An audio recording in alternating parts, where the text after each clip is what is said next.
Radhe Radhe guys, कैसे हैं आप सब। आई होप आप सब लोग बहुत अच्छे होंगे, स्वस्थ होंगे, मस्त होंगे और अपनी अपनी दुनिया में खुश होंगे।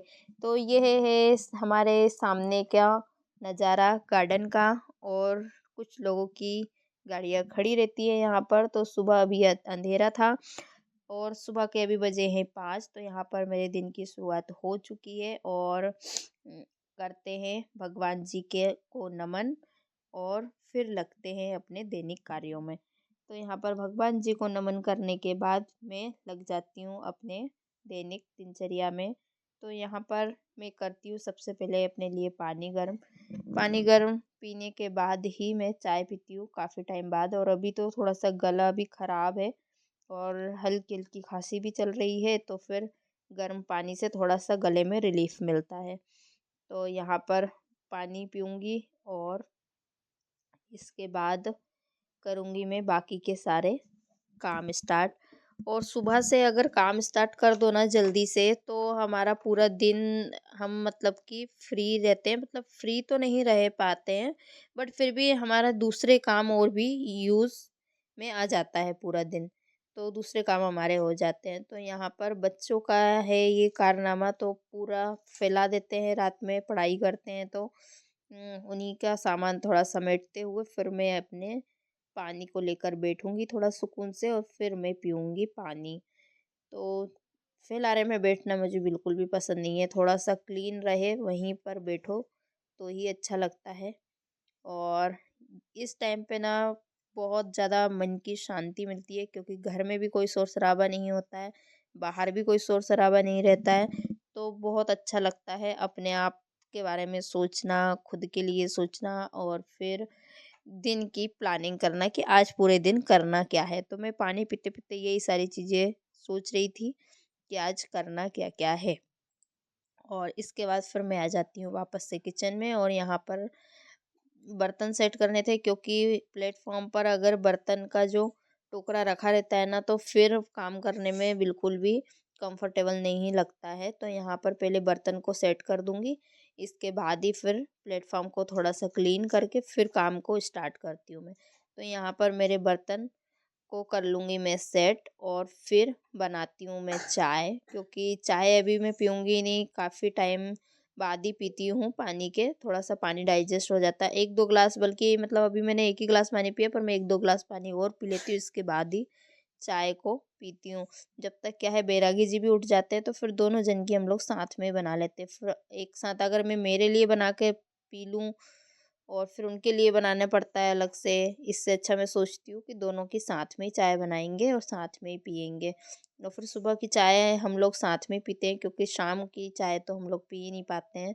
ये भी बाहर रहते हैं और फिर ये आते हैं, लेट आते हैं, तो उस टाइम मेरा चाय पीने का मन नहीं होता है। मैं मतलब शाम को ही चाय पीती हूँ 4 और 6 के बीच में।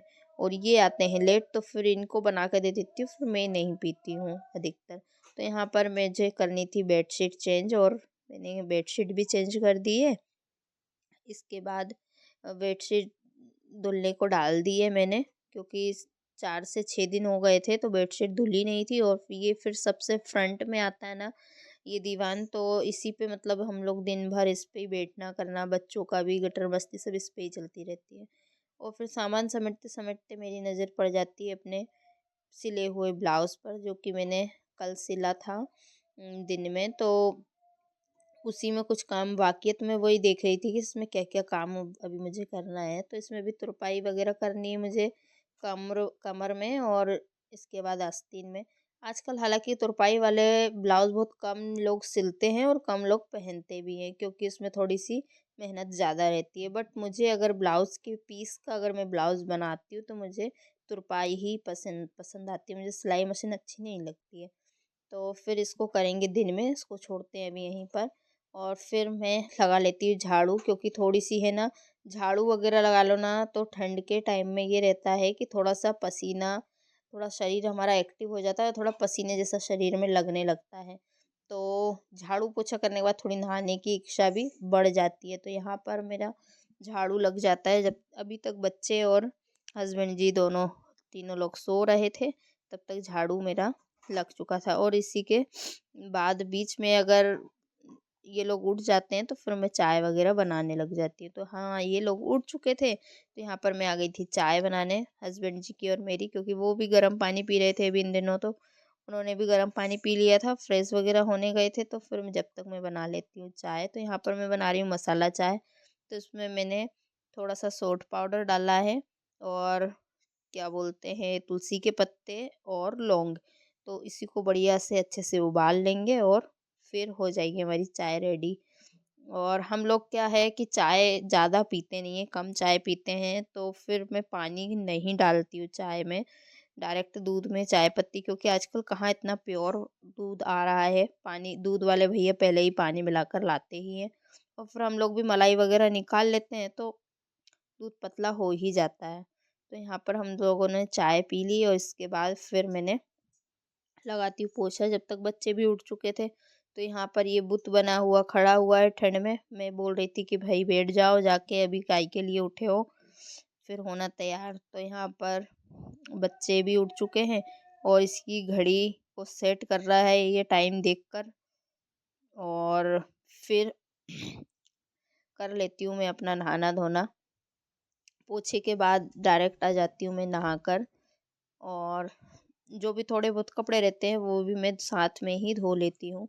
और पूजा मेरी, भगवान जी को मैंने नहला दिया है, अब बस दिया लगाना बाकी है। तो पूजा हालांकि मैं ज़्यादा शेयर नहीं करती हूँ, क्योंकि सबका अपना अपना एक बॉन्ड होता है भगवान जी से, कौन किस तरह से करता है, कौन किस तरह से करता है। और मेरा पर्सनल मानना ये है कि भगवान जी का बॉन्ड और अपना और भगवान जी का बॉन्ड हमको शेयर करना भी नहीं चाहिए, क्योंकि वो एक एक अलग अनूठा रिश्ता है जिसको किसी के साथ शेयर नहीं करना चाहिए। ये मेरी पर्सनल थॉट है।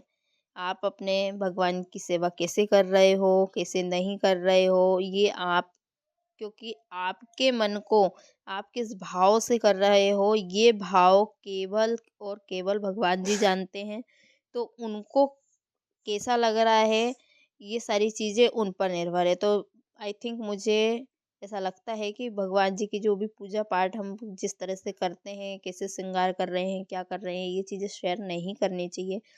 तो मैं बहुत कम ही चीज़ें शेयर करती हूँ भगवान जी से रिलेटेड, क्योंकि सबका अपना अपना अलग बॉन्ड होता है। और फिर भगवान जी को नहलाने के बाद मैं आ जाती हूँ फिर किचन में, और आज मुझे बनाने थे पराठे, तो मैंने आटा वगैरह गूँथ के रख दिया था। तो यहाँ पर थोड़ा सा आटे को ठीक करके और फिर बनाते हैं बच्चों के लिए पराठे। आज बच्चे पराठे और अचार लेकर ही जाएंगे, बोलने लगे कि मम्मा आज पराठा अचार रख दो, काफ़ी टाइम हो गया है। तो यहाँ पर केवल मैं सेक रही हूँ पराठे, और पतिदेव जाएंगे थोड़ा लेट, तो उनके लिए फिर आज, क्योंकि शाम को सब्जी लेना मैं भूल गई थी, तो अभी फिर सब्जी वाले भैया आएंगे तो फिर मैं सब्जी लेकर उनके लिए बना के रख दूंगी। तो अभी फ़िलहाल बच्चों की व्यवस्था कर देते हैं बच्चों को, क्योंकि बच्चे तो खा भी लेते हैं अचार पराठा, क्योंकि और वैसे भी बहुत कम रखती हूँ मैं अचार पराठा, तो हमेशा कुछ ना कुछ बना कर ही रखती हूँ। अचार पराठा तो मतलब मेरे बच्चे साल में एक या दो बार ही ले जाते होंगे मुश्किल से, क्योंकि अचार खाते भी नहीं है ज़्यादा, कभी सभी मन होता है तो खा लेते हैं, बाकी और वो फिर मैं भी नहीं रखती सूखा सूखा खाना टिफ़िन में। और यहाँ पर मैंने सभी पराठों को अच्छे से सेक लिया है, और मेरे बच्चों को क्या है, अच्छे रेड रेड सिके हुए पराठे पसंद आते हैं, लाल लाल से। तो यहाँ पर और मुझे भी अच्छे रेड सिके हुए पराठे पसंद आते हैं, कच्चे कच्चे पराठे बिल्कुल भी पसंद नहीं आते हैं। अब किसी को अगर ऐसा लगता है कि जल गए हैं तो वो एक अलग चीज़ है, बाकी मुझे तो ऐसे ही पराठे पसंद है, थोड़े से जो क्रिस्पी हो जाते हैं और थोड़े से अच्छे कड़क सिके हुए रहते हैं। इन पराठों को बढ़िया आप, मतलब कि ऐसे भी खाओगे ना तो भी टेस्टी ही लगेंगे, बिना अचार के, बिना सॉस, किसी मतलब सिंपल आप केवल पराठा भी खा लोगे ना रोल करके तो भी बहुत अच्छा लगता है। और अगर ऐसे पराठे को अगर आप चाय से खाओगे ना तो भाई सोने में सुहागा वाला काम हो जाता है, एक नंबर लगता है चाय पराठा तो। जिसको पसंद हो उसके लिए, और बाकी जिसको नहीं पसंद है तो वो एक अलग मैटर हो जाता है। बाकी चाय पराठा एक नंबर कॉम्बिनेशन होता है। तो यहाँ पर पराठे वगैरह सेकने के बाद बच्चों को भेजने के बाद हो गई थी मैं फ्री। और ये फिर दिन में मेरा एक पार्सल आया था जो कि मैंने मंगाया था मीशो से, अभी आ रही थी देवर की शादी, तो उसके लिए ही मैंने मंगाया था यहाँ पर नेकलेस। तो देखिए, पता करते हैं कैसा क्या आया है, खोल कर देखते हैं।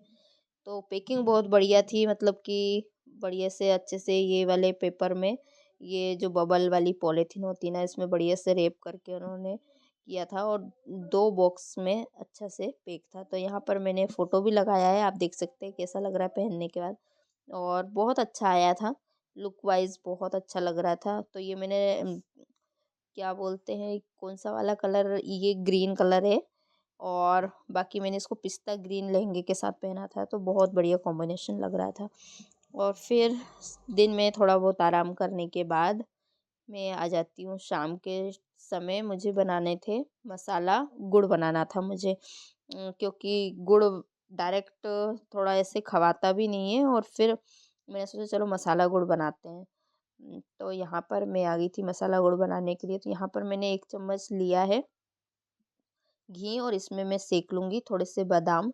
वैसे बादाम इसमें ज़रूरी नहीं है कि आप डालो बादाम, बट मैंने यहाँ पर डाले हैं, थे तो मैंने डाल दिए, अगर अदरवाइज़ नहीं होते तो मैं नहीं डालती। तो यहाँ पर बाकी अगर आपको बिना बादाम के भी बनाना है ना, तो केवल जो चने और मूंगफली जो रहते हैं ना, केवल उनका भी आप बना सकते हैं। तो यहाँ पर मैंने बादाम को अच्छे से थोड़ा सा गोल्डन ब्राउन होने तक सेक लिया है, सॉरी, फ्राई कर लिया है तेल में, घी में। और इसके बाद मैंने ये देखी मूंगफली के दाने और रखे हैं फुटाने, हमारे यहाँ पे फुटाने बोलते हैं, जो सिके हुए चने आते हैं ना, मैं उनकी बात कर रही हूँ। तो इनको बढ़िया से हम जब तक हमारी बादाम भी सीख रही है, और इनको सबको है ना, मैं निकाल के ठंडा करके और इसको बढ़िया से पीस लेंगे। और इसको पीसने के बाद है ना, फिर हम बनाएंगे मसाला गुड़। तो मसाला गुड़ में मैं क्या क्या डालने वाली हूँ वो मैं अभी आपको आगे तो बताऊंगी। गाइज़ तो यहाँ पर बादाम मेरी फ्राई हो चुकी थी, तो यहाँ पर मैंने तीनों चीज़ों को रखा है ठंडा होने के लिए, और तीनों चीज़ें मेरी ठंडी हो चुकी है। तो अब मैं इसको पीस लूँगी। तीनों तरह के जो दाने हैं हमारे, मूंगफली के दाने, चने और बादाम, तो इनको हम अच्छे से पीस लेंगे। और पीसने के बाद इनको हम रख देते हैं एक साइड। तो यहाँ पर मैंने थोड़ा सा दरदरा पीसा हुआ है, और यहाँ पर थोड़े से कुछ बादाम मैंने काट कर भी रखे हैं ऊपर से डेकोरेट करने के लिए। और यहाँ पर मेरी हो चुकी है कढ़ाई गर्म, तो कढ़ाई में डाल देंगे गुड़। गुड़ को मैंने थोड़े से टुकड़े टुकड़े में तोड़ लिया है, तो इसको बढ़िया से हम पिघलने तक गैस को ऑन रखेंगे और करछी को चलाते रहेंगे। तो ज़्यादा हमको इसको पकाना नहीं है गुड़ को। और गुड़ पिघल रहा था जब तक मैंने कर ली थी थाली को तैयार, थाली में घी लगा लिया है, ताकि जब हम चिक्की जमाएंगे तो वो आसानी से निकल जाए। तो यहाँ पर मैंने तीनों जो दाने का पाउडर था उनको मैंने कर दिया है गुड़ में मिक्स। और मैं बार बार बोल रही हूँ, गुड़ को हमको ज़्यादा पकाना नहीं है, नहीं तो फिर हार्ड हो जाएगा। तो यहाँ पर मेरा गुड़ हो गया था तैयार, और इसमें मैंने पाउडर भी डाल दिया था। और यहाँ पर कर देंगे गैस को बंद। और अब इसमें मैं डालूँगी कुछ मसाले। तो मसालों में मैंने लिया है सौंठ का पाउडर, और काली मिर्च को मैंने कूट लिया था। इन दोनों चीज़ों को अच्छे से मैंने कूट पीस कर इसमें डाल दिया है। और अगर आपको डालना है तो आप इसमें थोड़ी सी अजवाइन भी डाल सकते हैं, मैंने तो डाली थी, उससे बहुत बढ़िया टेस्ट आया था। और डाइजेशन के लिए भी अच्छी रहती है अजवाइन और गुड़, तो दोनों ही डाइजेशन के लिए बहुत अच्छे होते हैं। तो मैंने यहाँ पर अजवाइन भी डाली थी, तो उसका टेस्ट बहुत अच्छा आया था। अगर आपको पसंद हो तो डालिएगा, वरना मत डालिएगा। तो यहाँ पर ये हो जाएगा आराम से सेट, अभी गीला है। और इसमें हम थोड़ा सा डाल देंगे जो ड्राई फ्रूट बादाम मैंने काट कर रखी थी, तो उसको मैं छिड़क दूँगी। और हमारा हो जाता है इस तरीके से मसाला गुड़ तैयार। तो गाइज़, अगर आपको मेरे वीडियोज़ अच्छे लगते हों तो प्लीज़ लाइक करिए, शेयर करिए, कमेंट करिए। Tata, bye bye.